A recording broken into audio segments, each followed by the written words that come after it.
Bismillahirrahmanirrahim. Assalamu alaikum, my dear students, viewers and spectators. Welcome to Professor Ghulam Hussain Bhatti Chemistry channel.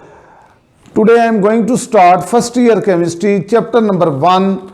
My dear students, the topic of today's discussion is basic concepts chapter number 1. Now, first of all, what is chemistry? My dear students, chemistry is the branch of science which deals with the structure of matter, composition of matter, properties of matter, changes in matter, and study of laws which govern these changes. It is called chemistry. Now, there are basically, my dear students, there are 4 states of matter: gas, liquid, solid, and plasma. We will discuss in detail in chapter number 3. Now, my dear students, what is atom? Now, define atom. My dear students, atom is the smallest particle of an element which can take part in a chemical reaction, and it may or may not exist freely in nature. My dear students, it may or may not exist freely. Now, for example, atoms of noble gases: helium, neon, argon, krypton, xenon, and radon, they can exist freely. They are present in atomic state, they can exist freely. While the atoms of hydrogen, sodium, nitrogen, chlorine, etc., they don't exist freely. अब noble gases के elements freely exist करते हैं, इसके अलावा बाकी तमाम elements freely exist नहीं करते. बाकी तमाम एलिमेंट जो है मॉलिक्यूलर फॉर्म में एग्जिस्ट करते हैं और फार्मूला यूनिट बना देते हैं. My dear students, now I am going to discuss the historical background of atom. Different scientists contributed in the historical background about the atom, and we will discuss over here. First one was the earlier concept.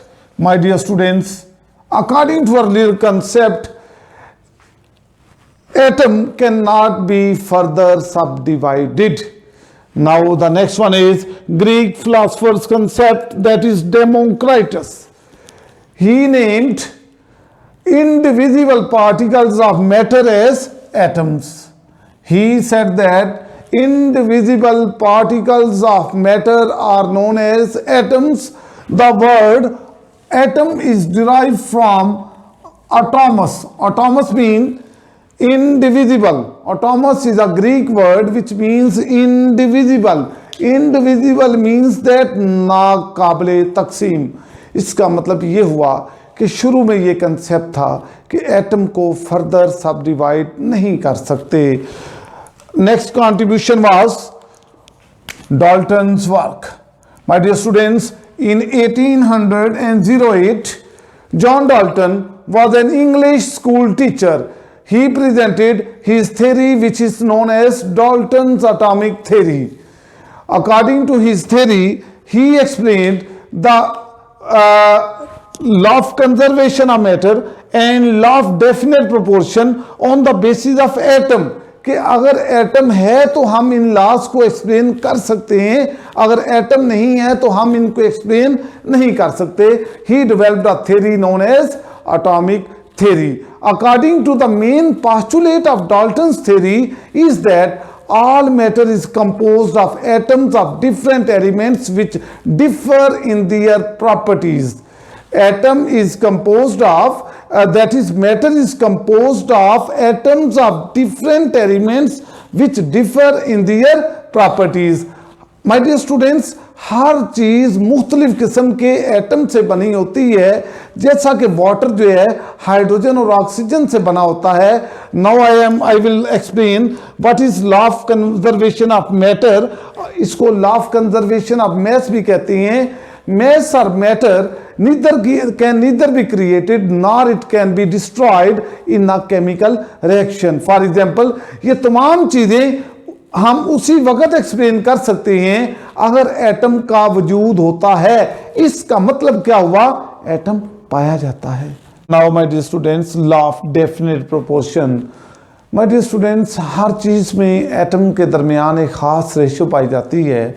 For example water 2 hydrogen atoms और 1 oxygen atom पर मुश्तमिल होता है और इसमें ख़ास ratio 1:2 पाई जाती है। डाल्टन ने ये कहा कि हर चीज़ डिफरेंट एटम से बनी होती है। डाल्टन ने कहा कि हम इन 2 लॉज को, ये जो law of conservation of matter and law of definite proportion, इसको इसी वक्त एक्सप्लेन कर सकते हैं अगर एटम का वजूद है। डाल्टन का भी यही ख्याल था कि एटम इनडिविजिबल होता है और एटम से स्मॉल पार्टिकल नहीं होता। My dear students, now what was the concept about sub atomic particles. My dear students, 20th century में इलेक्ट्रॉन माइक्रोस्कोप डिस्कवर हो गई और इलेक्ट्रॉन माइक्रोस्कोप से जब एटम को देखा गया तो हमें पता चला कि एटम के अंदर एक दुनिया आबाद है। एटम के अंदर मोर देन 110 पार्टिकल्स पाए जाते हैं, जिनमें एटम के अंदर कितने पार्टिकल्स हैं? मोर देन 110 सब एटॉमिक पार्टिकल्स मौजूद थे, जिनमें electron, proton, neutron, neutrino, anti neutrino are important, while electron, proton and neutron are known as fundamental particles of atom. Now the work of Berzelius, my dear students. Berzelius, he determined the atomic masses of different elements and discovered their atomic symbols of the elements. The values of atomic masses determined by the Berzelius are very close to the modern values of atomic masses, and he basically determined the atomic masses of the element and discovered the atomic symbol of the elements. Dear students, now after the historical background, now I am going to describe the evidence of atom. Dear students, atom के बारे में कहाँ से पता चलता है, कहाँ से शवाहिद और निशानियाँ मिलती हैं कि एटम पाया जाता है? In order to study about the atom, we use 2 types of microscopes. Number 1, simple optical microscope. My dear students, ordinary optical microscope can measure the size of an object up to or above 500 nanometer. अब ऐसा object जिसका size 500 nanometre के equal हो या इससे ज़्यादा हो, simple optical microscope इसको मेजर कर सकती है। ऑप्टिकल माइक्रोस्कोप ऐसी माइक्रोस्कोप को कहते हैं जो सनलाइट को एज अ सोर्स जो है वो यूज़ करती है। My dear students, it can not give clear and accurate image of the object that is smaller than 500 nanometer. As atoms are much smaller than 500 nanometers, so atoms cannot be seen with this simple microscope because size of atom is very small.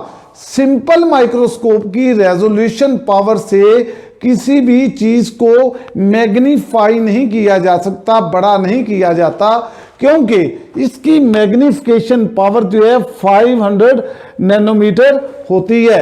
And my dear students, आप ये भी कह लें हर वो चीज जिसका size 500 nanometre से large होता है उसे सिंपल माइक्रोस्कोप देख सकती है, लेकिन अगर साइज 500 नैनोमीटर से स्मॉल होगा तो फिर क्या होगा? सिंपल माइक्रोस्कोप इसको नहीं देख सकेगी। माय डियर स्टूडेंट्स, इसकी सिंपल माइक्रोस्कोप जो है इसमें क्या होता है, इसकी वजह क्या है? What is the reason behind? Dear students, simple microscope में सोर्स ऑफ एनर्जी जो है वो सनलाइट को लिया जाता है। ये जो सनलाइट है, it is used as source of energy. As you know that energy is inversely proportional to wavelength. अगर एनर्जी कम होगी तो वेवलेंथ ज्यादा होगी। अब इसकी एनर्जी कम होती है एंड वेवलेंथ इज लार्ज। जिस चीज की एनर्जी कम होगी और वेवलेंथ ज्यादा होगी वो स्मॉल चीजों को नहीं देख सकेगी। अब therefore simple microscope cannot see very small objects, or you know that size of atom is very small, that is 0.2 nanometer, और ये जो सलाहियत होती है सिंपल ऑप्टिकल माइक्रोस्कोप की वो 500 नैनोमीटर होती है, और जबकि एटम का साइज बहुत स्मॉल है, देयरफॉर सिंपल माइक्रोस्कोप अलग जो है इससे एटम को नहीं देखा जा सकता। Dear students, now electron microscope. Electron microscope was discovered in 20th century. Electron microscope uses beam of electrons instead of visible light. Electron microscope uses beam of electrons, beam of fast moving electrons.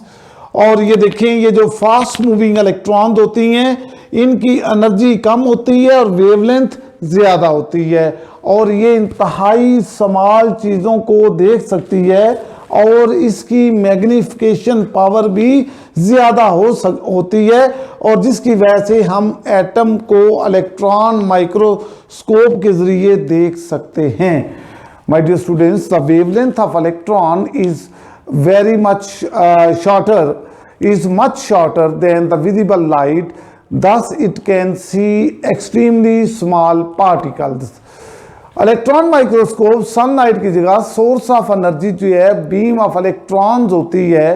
अब beam of electrons की energy high होती है और wavelength जो है वो small होती है, और इनकी वेवलेंथ क्या होती है, स्मॉल होती है या आपके लिए शॉर्ट होती है।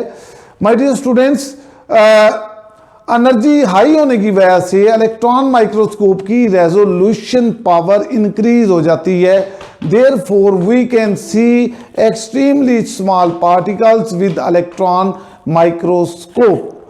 And there is a short question, what is the difference between simple optical microscope and electron microscope? You will have to explain it as I have described.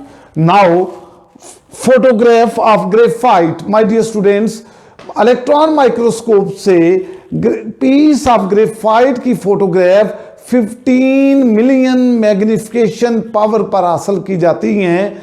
अब इसके अंदर एक बुक के अंदर एक फिगर बनी हुई है, फिगर के अंदर मौजूद जो ब्राइट बैंड्स होते हैं they are basically the layers of carbon atoms. My dear students, graphite atom carbon layers of carbon atom पर मुश्तमिल होता है। Now my dear students, the result of x ray study, what was the result? X ray study of, as per x ray study, number 1, size of atom. According to X-ray study, we have observed that we have calculated the size of atom, that is 0.2 nanometer. It is equal to 2 angstrom. Dear student, you must remember 1 angstrom is equal to 10 की power minus 10 meter, and 1 nanometer is equal to 10 की power minus 9 meter. Dear students, now what is the mass of an atom?